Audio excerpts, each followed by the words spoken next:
में science technology के प्रति, इनोवेशन के प्रति नया उमंग और उत्साह भरने वाली ये सफल यात्रा रही है। और पूरे सांसद, लोकसभा राज्यसभा दोनों सदन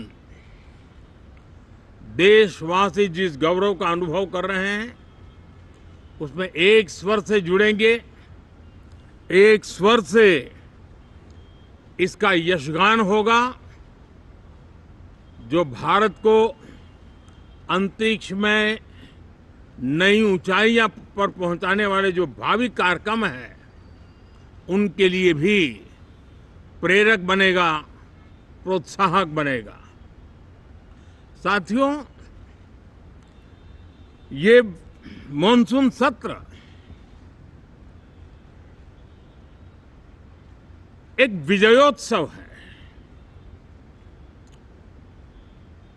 पूरी दुनिया ने भारत की सैन्य शक्ति का,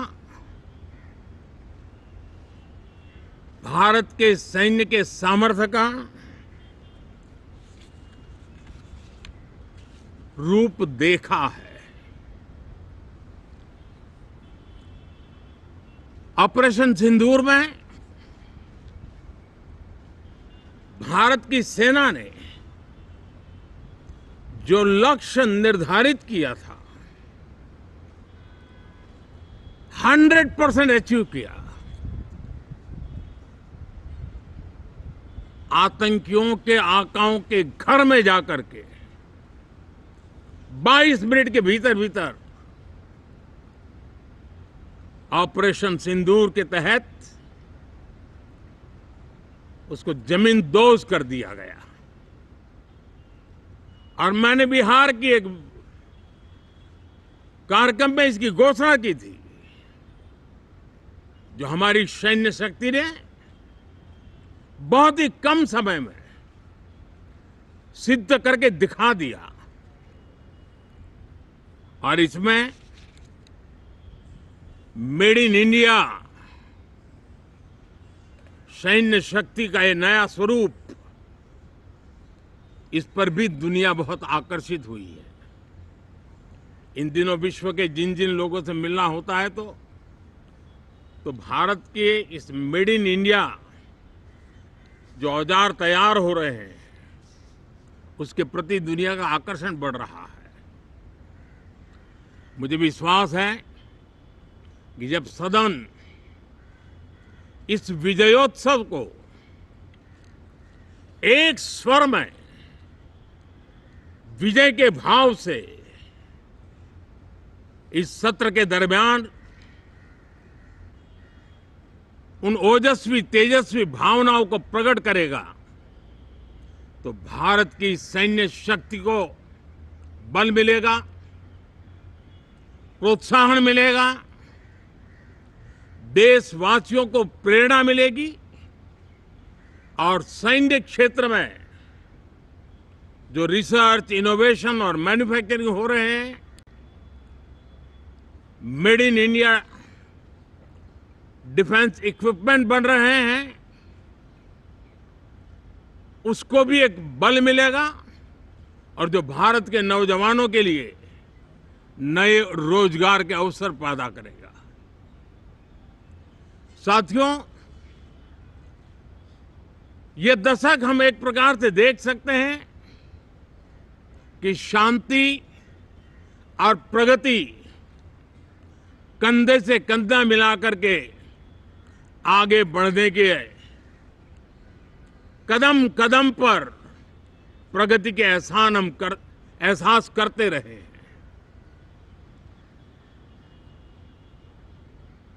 देश कई प्रकार की हिंसक वारदातों का शिकार रहा है, लंबे अरसे तक शिकार रहा है। देश आजाद हुआ तब से ये समस्या को हम झेल रहे हैं, चाहे आतंकवाद हो, नक्सलवाद हो।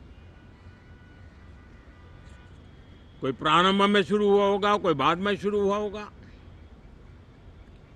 लेकिन आज नक्सलवाद का, माओवाद का दायरा बहुत तेजी से सिकुड़ रहा है। माओवाद को, नक्सलवाद को जड़ से उखाड़ने के संकल्प के साथ देश के सुरक्षा बल एक नए आत्मविश्वास से, तेज गति से सफलता की ओर कदम रख रहे हैं।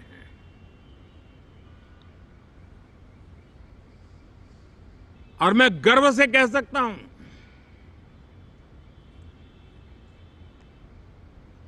देश में सैकड़ों जिले नक्सल की चपेट में से निकल करके आज मुक्ति का सांस ले रहे हैं।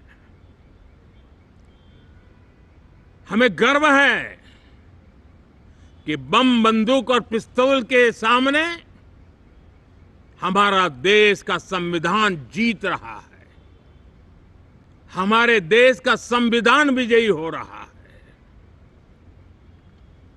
देश के उज्जवल भविष्य के लिए साफ दिख रहा है कि कल तक जो रेड कॉरिडोर थे वो आज ग्रीन ग्रोथ जोन में परिवर्तित होते नजर आ रहे हैं। साथियों, एक के बाद ऐसी घटनाएं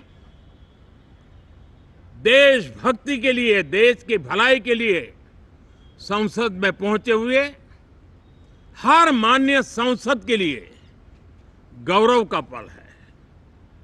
और संसद के इस सत्र में ये गौरव गान पूरा देश सुनेगा, हर सांसद से सुनेगा, हर दल से सुनेगा। साथियों, आर्थिक क्षेत्र में भी जब 2014 में आप सबने हमें जिम्मेवारी दी, देश फ्रेजाइल 5 की अवस्था से गुजर रहा था। 2014 के पहले वैश्विक अर्थव्यवस्था में हम 10वें नंबर पर थे और आज भारत तेज गति से दुनिया की तीसरे नंबर की अर्थव्यवस्था बनने की दिशा में आगे बढ़ रहा है, दरवाजे पर दस्तक दे रहा है। इन दिनों 25 करोड़ गरीबों का गरीबी से बाहर निकलना, जिसको विश्व की अनेक संस्थाएं सराहना कर रही है। देश में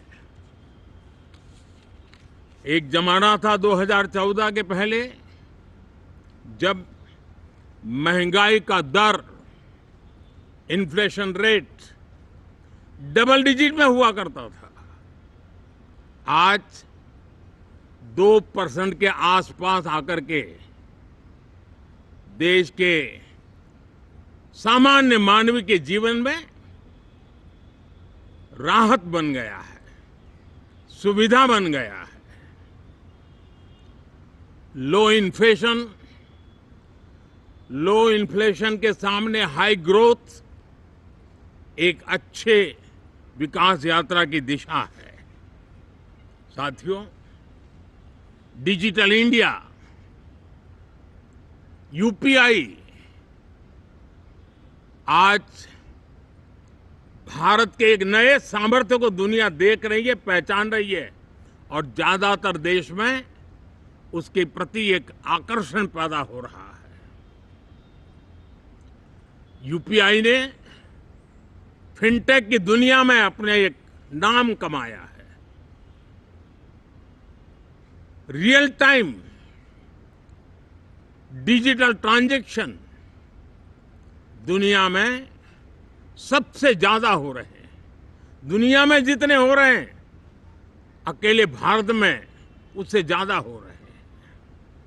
साथियों, पिछले दिनों इंटरनेशनल लेबर ऑर्गेनाइजेशन का एक वैश्विक समागम था और उसमें भारत ने बहुत बड़ी ऊंचाई प्राप्त की है। आईएलओ का कहना है कि 90 करोड़ से ज्यादा लोग भारत में अब सोशल सिक्योरिटी के दायरे में है। ये अपने आप में एक बहुत बड़ा अचीवमेंट है। उसी प्रकार से वैश्विक संस्था WHO ने ये कहा